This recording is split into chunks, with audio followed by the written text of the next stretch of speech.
అదేవిధంగా స్వామి వివేకానంద 162వ జయంతి సందర్భంగా వివేకానంద ఫౌండేషన్ తెలంగాణ శాఖ ఆధ్వర్యంలో రక్తదాన శిబిరాన్ని స్థానిక కాకతీయ డిగ్రీ కాలేజ్ కళాశాలలో నిర్వహించారు.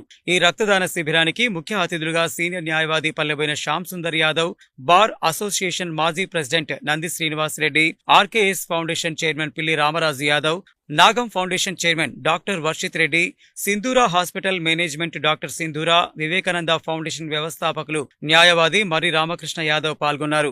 ఈ సందర్భంగా వారు మాట్లాడుతూ రక్తదానం ప్రాణదానమని గత 15 సంవత్సరాల నుంచి మానవ సేవే మాధవ సేవగా భావించి వివేకానంద ఫౌండేషన్ ఆధ్వర్యంలో రక్తదాన శిబిరాలు ఏర్పాటు చేయడం అభినందనీయమని, యువత వివేకానందుని ఆశయాలను సాధించడం కోసం ప్రతి ఒక్కరూ కృషి చేయాలని పిలుపునిచ్చారు. ఈ రక్తదాన శిబిరంలో సుమారు 30 మంది యువకులు రక్తదానం చేశారు. ఈ కార్యక్రమంలో వివేకానంద ఉత్సవ సమితి సభ్యులు కుర్ర యాదగిరి, మర్రి పవన్ ముదిరాజ్, పండు శివమణి, రాసమల్ల గణేష్, శంకర్, బొడ్డు మహేష్, శ్రీకాంత్, సంతోష్, సురేష్, శ్రీధర్ రెడ్డి తదితరులు పాల్గొన్నారు.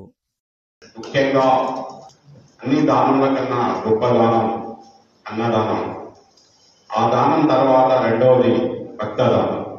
ఎందుకంటే ప్రతి మనిషికి ఎప్పుడు ఇక్కడ ఏ యాక్సిడెంట్ జరిగినా అవసరం వచ్చేది అంటే యాక్సిడెంట్ కానివ్వండి, అత్యవసర పరిస్థితిలో మనిషి ఆరోగ్యం బాగలేనప్పుడు అతనికి అవసరమయ్యేది రక్తదానం.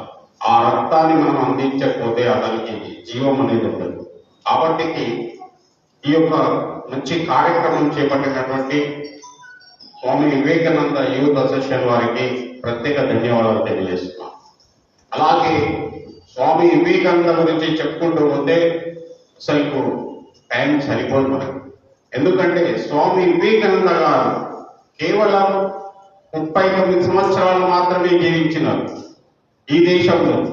మనకు చాలా వరకు కూడా గురువులు కనబడగానే మనం ఏం చేస్తాం, కొంతమంది చాలా వరకు అటు నుంచి గురువు పోగానే ఇక ఇంటి నుంచి శిష్యుడు తప్పించుకుంటూ వెళ్ళిపోతాడు.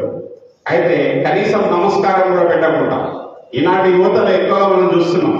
కానీ వారు రామకృష్ణ పరమహంస గారి పేరు మీద స్వామి వివేకానంద గారు రామకృష్ణ మిషన్ ఏర్పాటు చేసి ఈనాడు రామకృష్ణ మిషన్ అనేది ప్రపంచంలో నలుమూలలో ఉంది.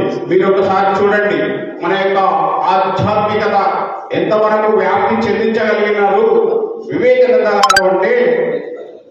ప్రపంచంలో ప్రతి మూలలో అసలు ఈనాడు మెడిటేషన్, ధ్యానం అంటే ఏంటి, ధ్యానం యొక్క అసలు ధ్యానం ఎక్కడి నుంచి పుట్టింది, హిందూ తత్వం నుంచే ధ్యానం ఉద్భవించింది అని చెప్పేసి ఈనాడు ప్రపంచంలో నుండి వెస్టర్న్ కంట్రీస్ అందరూ కూడా తెలియజేసినటువంటి ఒక గొప్ప మహానుభావుడు స్వామి వివేకానంద గారు. అందరు భక్తులు కూడా మంచిగా వారి యొక్క సందేశాలు, భారతదేశంలో వారి యొక్క యూత్ బౌద్ధ గురించి, వారి యొక్క సందేశము హిందూ మతం గురించి, హిందూ ధర్మం గురించి వారి సందేశాలందరూ కూడా భక్తులు చెప్పారు.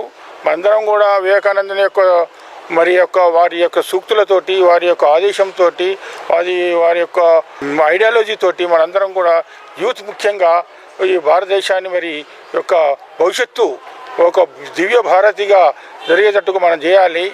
ఆ విధంగా మనందరం కూడా వివేకానంద యొక్క స్ఫూర్తితోటి ముందుకు పయనిద్దామని తెలియజేస్తాం. స్వామి వివేకానంద 162వ జయంతి సందర్భంగా వివేకానంద ఫౌండేషన్ తెలంగాణ ఆధ్వర్యంలో రక్తదాన శిబిరాన్ని ఏర్పాటు చేయడం జరిగింది.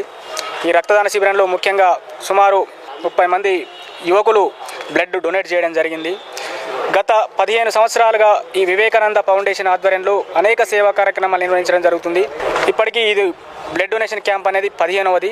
బ్లడ్ డొనేషన్ క్యాంపులు ఏర్పాటు చేయడంతో పాటు ఎమర్జెన్సీగా బ్లడ్ అవసరం ఉన్న ప్రతి వ్యక్తికి కూడా వివేకానంద ఫౌండేషన్ సంప్రదించిన వారికి అందించే ప్రయత్నం కూడా చేయడం జరుగుతుంది. స్వామి వివేకానంద మానవ సేవే మాధవ సేవే అని చెప్పిన ఒక నినాదాన్ని స్ఫూర్తిగా తీసుకొని గత 15 సంవత్సరాల నుంచి పనిచేస్తున్నాం. అదే స్ఫూర్తితో యువత కూడా స్వామి వివేకానంద యొక్క ఆశయాలను సాధించడం కోసం యువత